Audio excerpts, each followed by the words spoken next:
প্রতি বছর মে মাসে ভয়াবহ ঘূর্ণিঝড়ের কবলে পড়ে দেশ। তবে এবছর দেশে ভয়াবহ ঘূর্ণিঝড় আঘাত না হানলেও ভয়াবহ বন্যার বিপদে পড়তে যাচ্ছে বাংলাদেশের মানুষজন।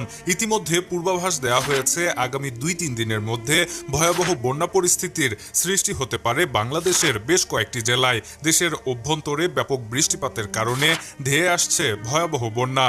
এমন অবস্থায় জনমনে আতঙ্ক বিরাজ করছে।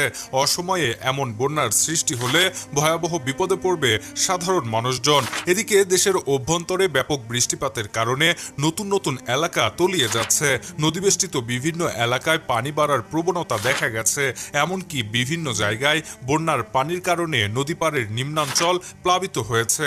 একই সঙ্গে দক্ষিণাঞ্চলে জোয়ারের পানির কারণে পানিবন্দী হয়ে পড়েছে কয়েক হাজার পরিবার। এমন অবস্থায় তীব্র বিপদের বার্তা নিয়ে ধেয়ে আসছে ভয়াবহ বন্যা।